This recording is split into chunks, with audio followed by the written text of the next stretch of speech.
It's time for From the Short Grass with Trey Schaap, a golf podcast for those who love golf, struggle with golf, and just like to enjoy the outdoors and fellowship with friends, all while chasing a ball around trying to put it in a 4 1/4 inch diameter hole. From the Short Grass is brought to you by Stevens Incorporated, an independent financial services firm with the freedom to focus on what matters most. And by Beechwood Pinnacle Hotels. We partner with you to deliver high-yield results by managing, developing, and investing in top-quality hospitality assets. And now, from the Short Grass, here is your host, Trey Schaap.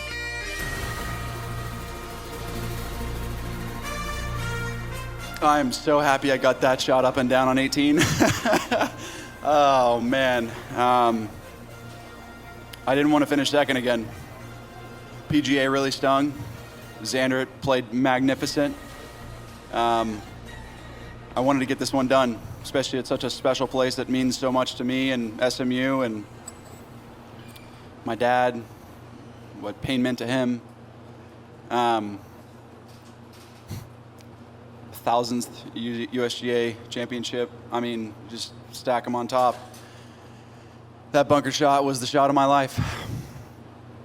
And I'll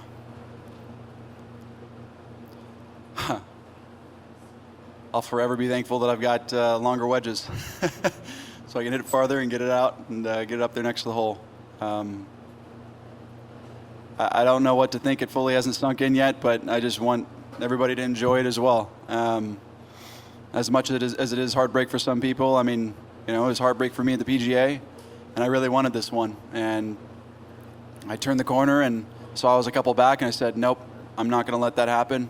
I need to focus on figuring out how to make this happen. And I was a little lucky. Rory didn't make a couple putts that he could have coming in, and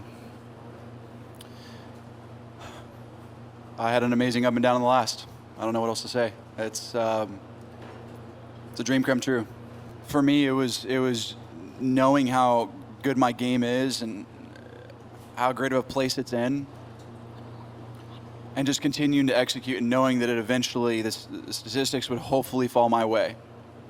Still hope, you know, golf it's a game of luck. There's a lot of luck that has to happen and go your way out there, but I knew if I could give my 100% effort on every single shot, I'd give myself a good chance this week. Just like I did at the PGA, just like I did the Masters. And Rory's going to do it. I'd love to have a lot more battles with him. It'd be a lot of fun.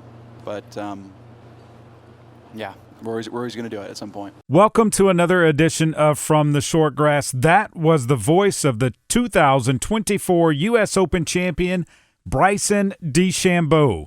Rounds of 67, 69, 67, and 71 have him hosting the U.S. Open trophy. Rory McIlroy finished second with rounds of 65, 72, 69, and 69, and it was that final round 69 for Rory that cost him the championship by missing 2 putts within 4 feet of the hole. Before his miss on 16 from 2.5 feet away from the cup, Rory McIlroy was 496 for 496, putting inside of 3 feet this season. Then he missed that one on 16 and followed it up on 18 by missing a short putt as well. Bryson DeChambeau getting up and down out of the bunker after his tee shot found a root left of the fairway on 18. Bryson DeChambeau, your 2024 U.S. Open champion. The layout of Pinehurst number 2 allows you down the stretch to see other holes, so the question was posed to Bryson DeChambeau. Was he watching Rory? Did he know what he was doing up ahead? Trying to see where he was, almost on every hole since from 13 on in. I even saw it on 10 where he made birdie, and I'm like, oh, man, he's gunning. He's going for it. And so I had to put my foot on the pedal and push down pretty hard as well. So it definitely pushed me. Seeing him play and be ahead of me definitely allowed for me to focus a little bit more. Bryson DeChambeau wins his second U.S. Open trophy at Pinehurst #2, where 25 years ago Payne Stewart won the U.S. Open. Why the significance of Payne Stewart? Both Bryson and Payne Stewart attended SMU, were on the golf team there. They were Mustangs. Bryson DeChambeau used to wear the Payne Stewart-styled hat when he played. He's back to a regular golf hat now, but he had that hat attached to his golf bag as he played and walked the grounds of Pinehurst #2. As I mentioned, Rory McIlroy finished second. Now, he didn't meet with the media after his round. He got out of there pretty quickly. Tony Finau and Patrick Cantlay finished tied for third at -4. Matthew Pavone finishes at -3, Hideki Matsuyama -2, Russell Henley and Xander Schauffele at -1. Only 8 players shot under par at this year's U.S. Open at Pinehurst #2. Next year, it's to Oakmont Country Club. One player that attended both the Masters and U.S. Open trophy ceremonies is Neil Shipley, the amateur. He was the runner-up last year to Nick Dunlap at the USAM at Cherry Hills. That afforded him the opportunity to get an invitation into the Masters tournament and also qualified him for the U.S. Open. Well, he finished as the low amateur at Augusta National back in April and finished as the low amateur at Pinehurst #2 in this year's U.S. Open. It's a feat that hadn't been done very often. He reflected on it when he was asked about it by the media. Really honored to win the low amateur here, and especially at Pinehurst. It's a really special place, and just really excited about being in the ceremony later today. Neil Shipley did join Bryson DeChambeau in that ceremony that Fred Perpall, you might have heard one of his episodes here on From the Shortgrass, handed Bryson DeChambeau the U.S. Open Championship trophy after his win at Pinehurst #2. Neil Shipley is an amateur no more. He is going to start making money by playing golf. He has turned professional. You might see him hosting a U.S. Open trophy soon or another major trophy. Neil Shipley has got some golf game. Coming up after the break, I sit down with former hockey star Marty Turco, the goaltender born in Sault Ste. Marie, Ontario, Canada. He played 11 seasons in the National Hockey League. He played 9 of those with the Dallas Stars and then 1 season each with the Chicago Blackhawks and the Boston Bruins. Currently, he works in the Dallas Stars front office. The Dallas Stars won the Western Division this year but lost in the Western Conference Finals to the Edmonton Oilers. It was the second year in a row that the Stars have lost in the Western Conference Finals. Marty represented Team Canada at the 2005 World Championships when they won the silver medal. Turco played in 3 All-Star games. He and his wife Kelly have 2 daughters and a son. He still lives in the North Texas area, and he also is an analyst for the NHL Network. I think you're going to enjoy my interview with Marty Turco after the break. One little quick note, if you're ever flying through Dallas and Love Field, Turco has a bar there. Believe me, as many times as my wife and I have flown through the Dallas Love Field Airport, we know right where the Turco bar is. I think we have contributed handsomely to the college funds for his kids. That's the Marty Turco bar, located around gates 13, 15, 14, and 16, I believe, right there at Dallas Love Field. It's also a great place to people watch. Marty Turco coming up after the break. Beechwood Pinnacle Hotel Group, Matthew Allen and Blair Allen. They know how to manage hotel properties. When you need an overnight place to stay, make sure you stay at a Beechwood Pinnacle Hotel property. I'm back with Marty Turco after this. Stay with us. Strength is measured not by the number of accounts. Strength is placing value on relationships. It's having the vision and the guts to invest in growth. It's the commitment to responsibly manage your money. At Stephens, we believe that our strengths build success, not only for us, but for our clients. Stephens, member NYSE, SIPC. Traveling to Fayetteville to watch a game? Forgot to book a room for the night? Beechwood Pinnacle Hotel Group has you covered. Stay where the real fans stay. Staybridge Suites is just south of Baum Walker Stadium and is an all-suite hotel within walking distance of Baum Walker, Bud Walton, Bogle Park, and Razorback Stadium. Or you could stay at the Comfort Inn and Suites with the newly remodeled rooms throughout the entire property. Find them on the web at bphotels.com. When you need an overnight place to stay anywhere in Arkansas, check out bphotels.com first. Beechwood Pinnacle Hotels.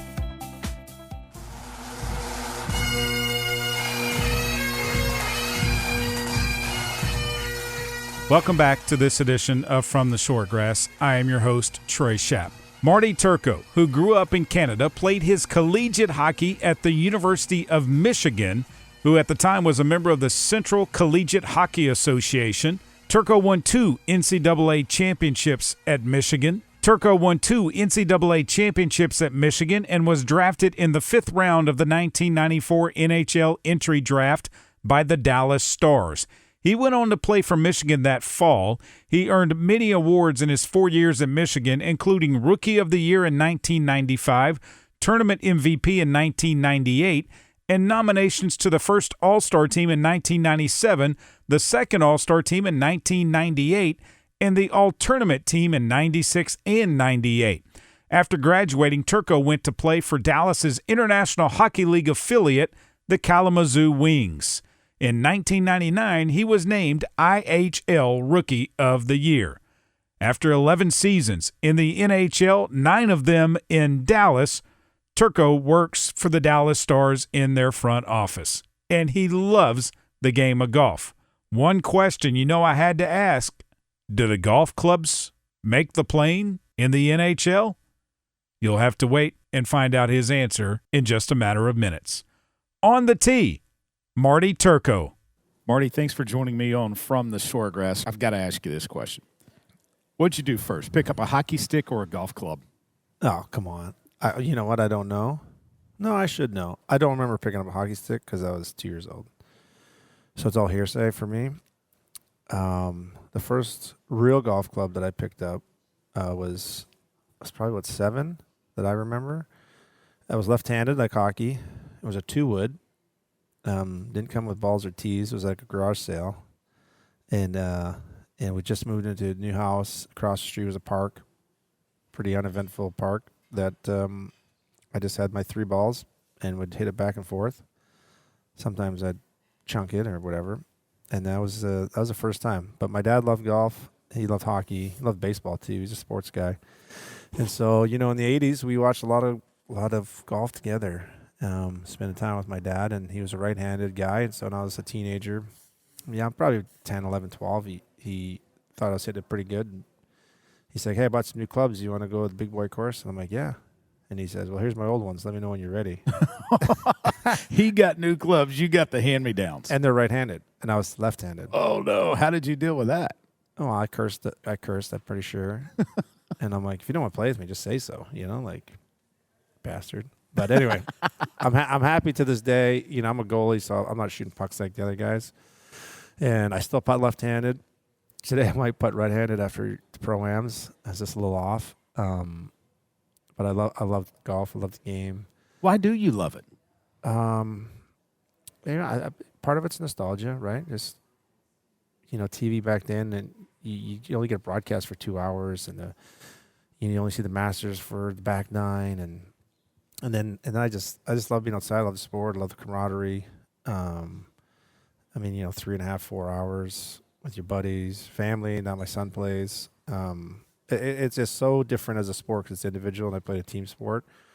But it's just great, and even though I know I can hit shots, when you don't, you're like still there. Go get it. I don't work hard enough at it, but I just think it's awesome. You're outside. I probably played more hockey outside than I did inside, which is saying something because I played a lot of hockey in my life with lights on. But being in Canada, we're just outside all the time, and I got an affliction for just nature. And so this is beautiful. These courses are getting almost too nice. You see what Augusta used to look like to now, and you see what some courses used to look like to now. And they're so well manicured. This place here, Las Colinas, is in great shape. So now, were you self-taught, or did your dad teach you, or did you take instruction from a pro? No, self-taught. I've had 2 lessons in my life. Outside of some play with touring guys, Sure. Leonard and whoever over the years. Brian Watts was really good, but just like nuances of the game. But Randy Smith gave me 2 lessons when I retired, so 10-ish years ago, and I just could not grasp what he was saying as a hockey player. It just seemed counterintuitive. Yeah. I'm like, Randy, it doesn't make sense. He goes, but the ball's going high with a slight draw. What's the problem? I'm like, because you're standing behind me. You're telling me what to do. And his biggest thing was like, listen, your hands are too good. Let's just eliminate your hands, and you got to rotate. And I just get, I say I get horny, but I like to pull the trigger. And if I couldn't stop the club, if I tried, I could if somebody, was throwing something at me, but I can't pause at the top. When I pause at the top, it feels like a second to me, but I'm already starting that transition. So that's where I get out of sequence. So self-taught, when you're a kid, you create leverage by trial and error. And so I would just hood the crap out of ball in order to get distance. And that's how I learned to hook it. That's how I learned to chip. You see people have spin on it. You want to have spin on it. And back, when you had professionals and baladas and, when I started getting good, like the tough flight stratas, you rip the cover off those things. Yeah. And back we started getting muscles. Anyway, self-taught, and you can tell when you watch me. Had my hip replaced a year ago, and I'm still not back to using my legs for power. I probably don't know if I ever will at my age, but I think it will once I get everything back in alignment with self-taught, and I probably need some help, but I don't have enough time in the day. So you're still busy. Yeah, very busy. I've been with the Dallas Stars. I argue with this one security guy. I think I'm the longest tenured employee. It's hard to say employee because I was drafted by the Stars in '94. I wasn't working for them. Right. But I was a draft pick. Because you went to college. I've been in the and I've been in the organization since 1994, all but 2 of that. And then when I retired in 2012, the 2 years you were in Boston, Chicago, Boston, Chicago. Yeah. And then I came back here right for school year with our kids the next year, and I did some TV during that year for the Stars. And so whether that's a half year or not, and then Brad Alberts, and our CEO who's out here yesterday playing, great golfer. Brad's like, hey, so we're working for him just kind of as an ambassador. He's like, learn the business. My door's open. He was the chief revenue officer at the time, and Jimmy Lights was great, and he knew a lot of people in the organization. And so I did it. I learned a lot, went to meetings. They kicked me out of a bunch that wasn't privy to. And then Brad asked me to work full-time every year, and I said no, wasn't ready family-wise. And then once the writing was on the wall that he'd be the boss, he did a reorg and had a really cool idea for me, and then I went full-time. And most recently, though, I took not the president of the foundation anymore. I'm the chairman and still work with Brad on the business side, but less time in the office. And so I started a real estate gig with this place called Freestone Club, which will be, everybody will hear about it over time, but it'll be a preeminent golf destination, but also a lake club here in Texas. Oh, cool. Yeah, really cool. Largest private lake in North America. So you can imagine people They'll flock to it. Are calling like crazy. And Yeah. Bo Welling's doing the golf course. Oh, sweet. 14 holes on an island. So things are exciting. I like staying busy. I have kids.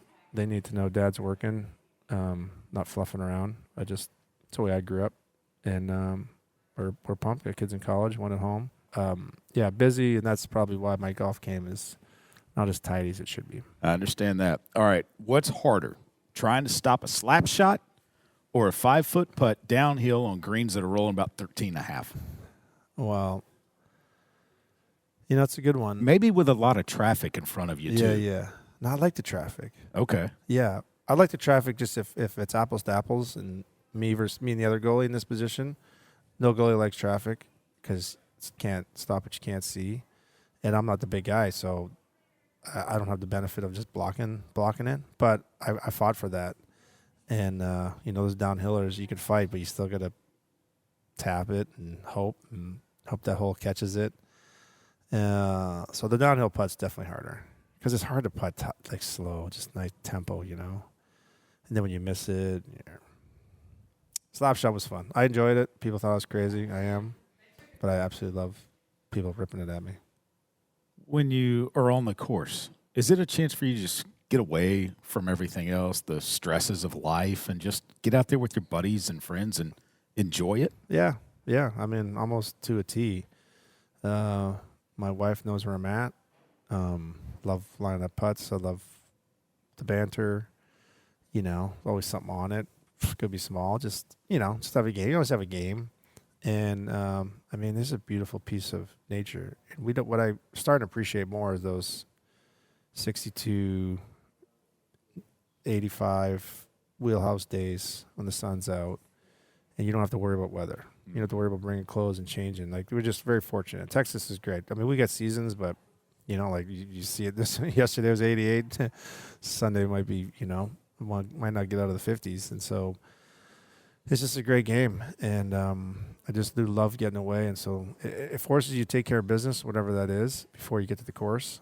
And I know I got about 4 emails to write and a few texts so I can get out there and just concentrate. During the season, were you ever allowed to travel with your clubs? I mean, yeah. Maybe play on off days? Oh, yeah. What was that like? We were in the Pacific Division. Yeah. Our team's now in the Central. And so Morrow and I, and others, but we were the two ringleaders. We did. And now Sudsy's retired, so I can throw him under the bus. Our equipment manager would show up in Dallas. Somehow the clubs from our cars made it onto the plane, somehow made it into a back of a town car after off-day practice at whatever rink practice facility or the main one. And then we'd come home. And the tricky part was, or go back to the hotel, the tricky part was giving it to the bellhop to store, getting the tag and giving it back to Sudsy, and no one noticing that. That was the only flaw in the system. There's really nothing we could do. We could have hit it better, but. Did you ever get noticed? Yeah, unfortunately, we got noticed one time. Uh-oh. I mean, they didn't care then, but they're like, just don't make it obvious.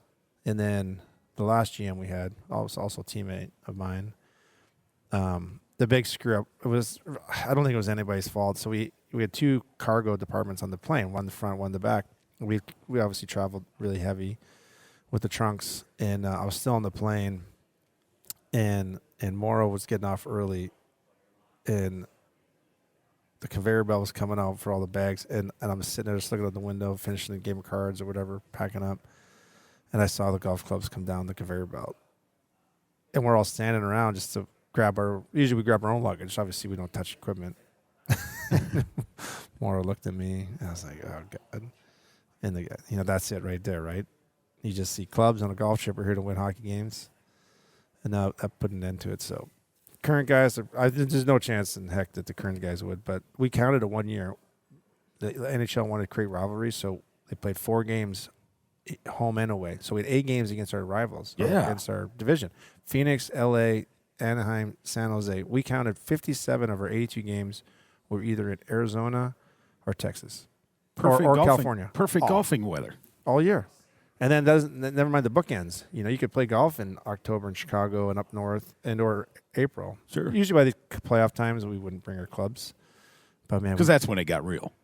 That's when, you know, what happens if I twinge my back or, you know, it's amazing. It's not tiring now, golf. I mean, it still is because you're outside and fresh air. But when you're playing, like, you notice a little bit. Your energy level just drops a little bit. So, you know, 2 less beers and an extra hour of sleep, caught up. But, man, we played Bel Air and, man, I mean, San Jose was, we played one where they had the tour stop there for a while.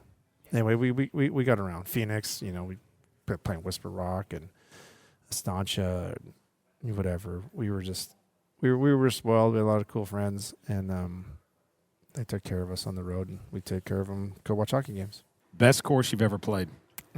Augusta National. What'd you shoot? Shot 80 the first time, and then if we broke 80, we were going to go back to the back tees, but we didn't. And then I think I shot high 70s, but I just didn't have a great day.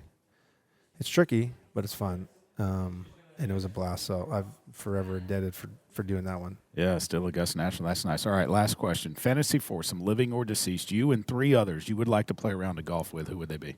No, that's a great one. I mean, I grew up in Tiger and I are the same age. I mean, met him a few times, but he's the best of all time. I think, Bobby Jones, just to hear about why amateur golf. I mean, I know why, but it was a different time, the majors and all that. It'd be neat. And then I'd probably bring my dad, since he wanted to introduce me to the game so he can enjoy it as much as I did. Awesome. Yeah. That's awesome. Marty, thanks so much for the time. Yeah, you know it. Thank you. Appreciate it, buddy. Heading to El Dorado to check out some live music or to play Mystic Creek? Stay at the Haywood, the only boutique hotel in the middle of downtown and the Murphy Arts District. If you are spending a weekend in Hot Springs, make plans now at the Marriott Courtyard close to Lake Hamilton and Oaklawn. Beechwood Pinnacle Hotel Group manages both of these fine properties, and you will rest easy knowing that your every need is taken care of. Beechwood Pinnacle Hotels on the web at bphotels.com.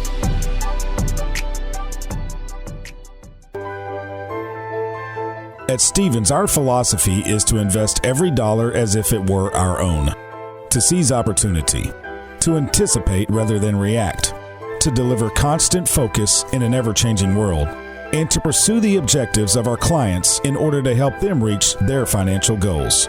A proven history of helping companies and individuals. Stevens, member NYSE SIPC.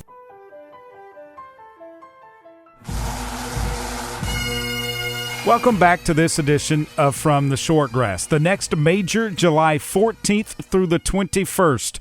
Royal Troon will host the Open Championship. Royal Troon's old course was founded in 1878, expanded to 18 holes 10 years later, and redesigned by five-time champion golfer James Braid ahead of its first Open in 1923. It will be hosting its 10th Open in 2024. It is designed in the traditional out-and-back manner of the old course at St. Andrews. Troon's test begins with a gentle opening through some of the most striking links land to be found at any of the Open venues and concludes with a back nine as tough as any finish in the world, according to the Open website. Troon most recently staged the championship in 2016 when Henrik Stenson prevailed in a duel with Phil Mickelson. It is Henrik Stenson's only major championship to date. Brian Harman is the Open defending champion. Can he win again?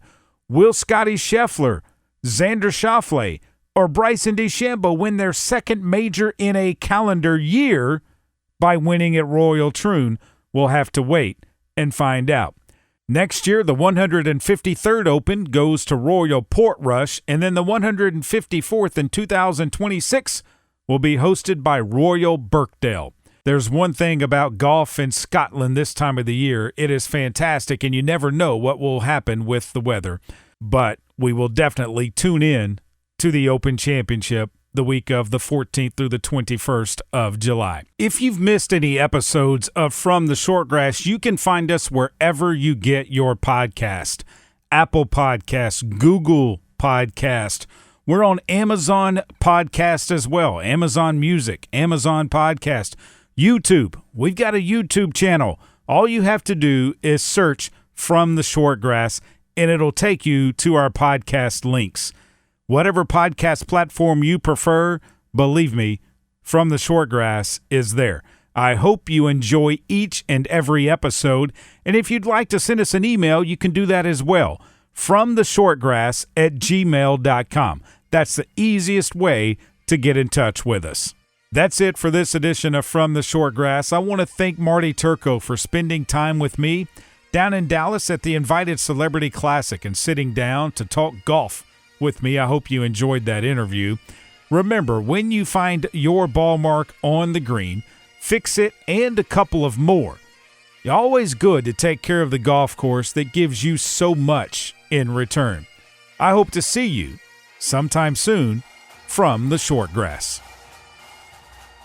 You've been listening to From the Shortgrass, a weekly podcast dedicated to the game of golf. This has been a presentation of the Buzz Radio Network.